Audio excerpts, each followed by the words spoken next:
Welcome to the Artist to Artist podcast. This is the podcast for self-taught and undertrained makeup artists who are ready to stop second-guessing themselves and start showing up like pros. I'm Angie, a full-time freelance makeup artist, and today we're talking about what to do when a client cancels last minute or disappears after you've already put in the time and effort to book them. How do you not get upset? How do you not go crazy? How do you protect your time? And how do you avoid taking it personally? Let's start here. It's one of the most frustrating things that you will run into as a makeup artist. Clients who cancel or disappear last minute can totally throw you off, especially when you're just getting started in the industry. Clients who cancel like this will have you second guessing everything. Did you say something wrong? Were you too expensive? Were you not good enough? There's so many questions that come up when this happens, but one person canceling on you does not always mean you're doing anything wrong. Sometimes it's just the reality of working with the public. There are so many things that I wish I understood earlier in my career, and one of those things is over accommodating clients, and I'm sure you're wondering how this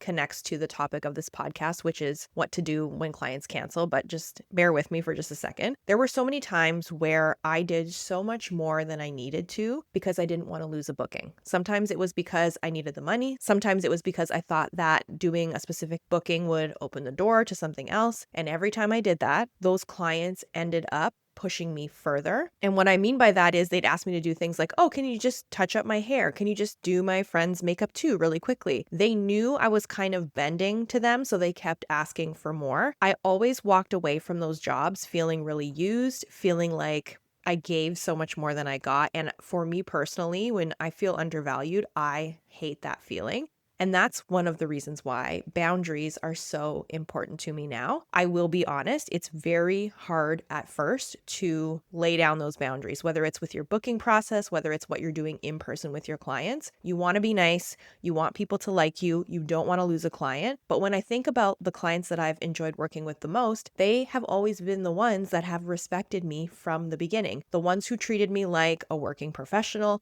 not someone that they could just squeeze extra favors out of.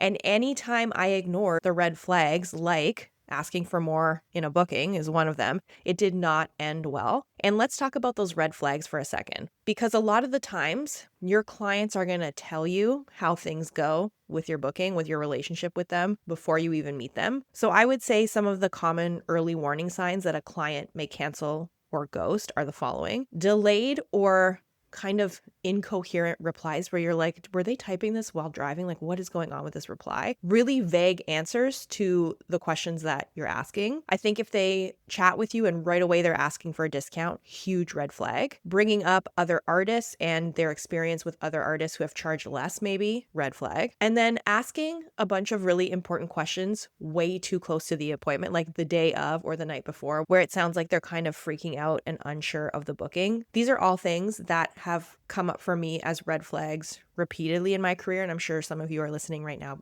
going like, oh my gosh, I had a client like this and they ended up canceling, or it was a really bad experience. All of these things that I've mentioned, they don't usually improve later on. These people are not going to get better.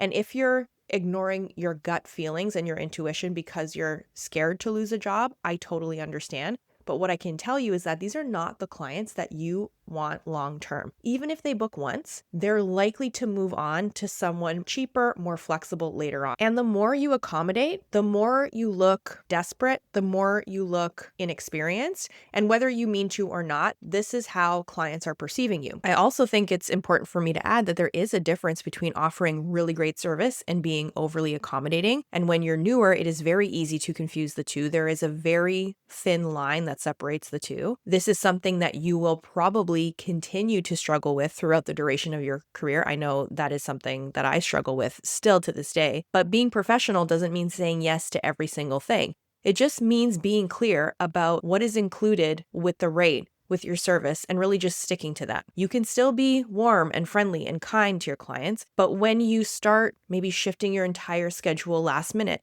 putting some of the things that you value, maybe like your personal time, always on the back burner, squeezing people in, letting clients skip steps in your booking process, letting clients treat you in a way that isn't respectful. You're training these clients to expect that every single time from you. So instead of feeling like you're doing them a favor, you have to ask yourself, would I do this again for another client at the same rate tomorrow? Do I want to do this again tomorrow? If the answer is no, then you're not offering a service. You're really just stretching your boundaries. Once that happens, clients will rarely stop at just one ask from you, and they'll continue to push your boundaries further and further and further. So what do you do instead? I protect my time with very clear booking policies and procedures. One of the cancellation policies that I've had, and you may have a couple different ones depending on the type of work that you do. If a client cancels within 24 hours, they're charged the full fee. If it's within 72 hours, I charge my client half of the fee. And this cancellation policy, like some of the other ones I have, I say this more than once during that process where we're communicating with one another about the booking. In my quote, in my confirmation, follow-up emails and things like that, it's always very clear, even with people I know, even with long-term clients, because I've seen what happens when you get lazy with that type of thing. And it's happened to me. I've left it out a couple times and I've been taken advantage of. I know some of you are wondering, how do you not take it personally when this happens? I always have to remind myself it's not about me, because they don't know me, right? So it can't be about me personally. It's business. Your clients don't know you and they're not doing this to you in particular, right? Like they don't know who you are. You have got to separate your ego from your business, and you have to remember, and this is something we do not talk about enough, that working as a makeup artist is a volume game. And what I mean by that is, for example, in bridal, it might take you 50 bridal inquiries to get 5 or 10 weddings. That is normal. People should shop around for their artist. They need to compare rates and portfolios. It is not personal. When a client doesn't book you, sometimes that could actually be a really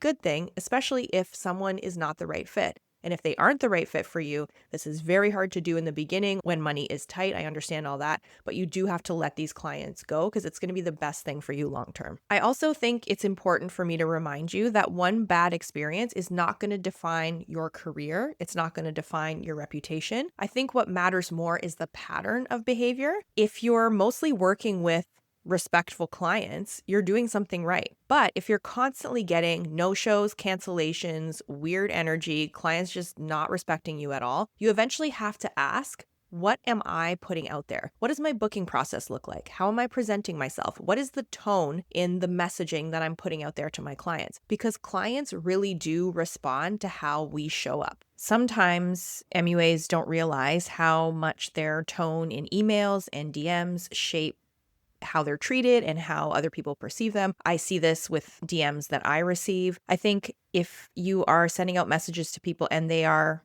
overly casual, so if you're saying like, hey babe, hey sis, sounds good girl, or whatever it is, instead of being clear and direct, you're not really setting the tone for a professional relationship. And I'm not saying you need to sound like a robot, but you do need to sound like someone who has booked clients before, someone who has systems in place, and someone who values their own time. One of the best shifts in my business that I ever made was taking time to write emails that I was sending repeatedly in a more professional tone, even before I was fully booked. This is something I did very early on, because when you take time to put these things together and use them as templates, you're writing with more confidence.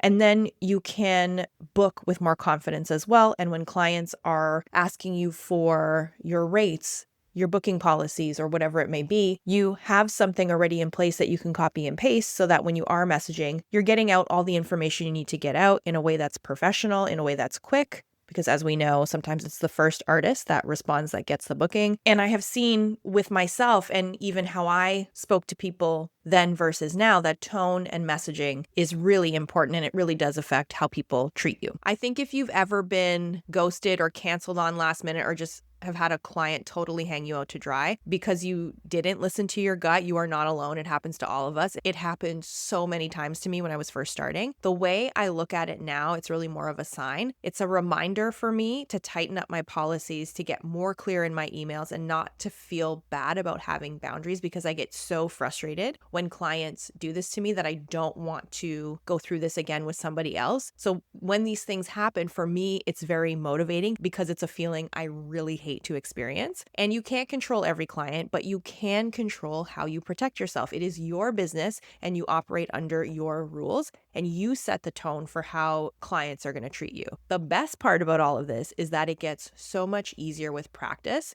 Now, I don't care if someone doesn't want to work with me because I have a cancellation policy. It doesn't bother me at this point. My business is my business. My policies are my policies. And I'd rather that than have someone cancel on me last minute or treat me disrespectfully or not really respect what I'm bringing to the table. If you're listening to this and you're feeling a bit intimidated, maybe you're feeling discouraged, I get it because this job can be very emotional sometimes, but you can change how people perceive you and how people treat you. You really can. It's totally in your control. And it starts sometimes with just the language that you use, the tone that you set, and the respect that you give to yourself. Clients can pick this up. Not every client will treat you right. I still have clients where I have difficult days. They don't treat me very well, but the right clients for you will be around long term. And the wrong ones, you kind of just have to let them go and chalk it up to that volume idea that I shared with you earlier. You need a lot of clients to find the really good ones. I know all the feelings around this job can be difficult to deal with. I understand that the booking policies and procedures side can be a little bit intimidating.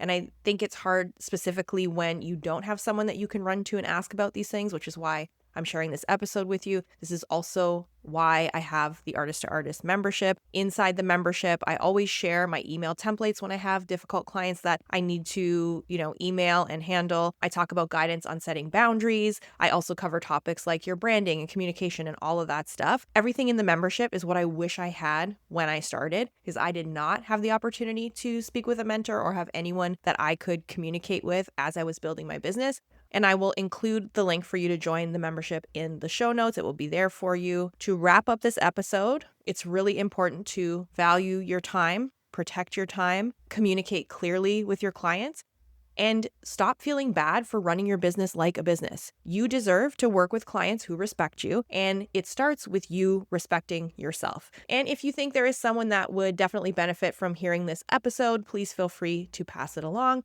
and we'll chat soon. Bye.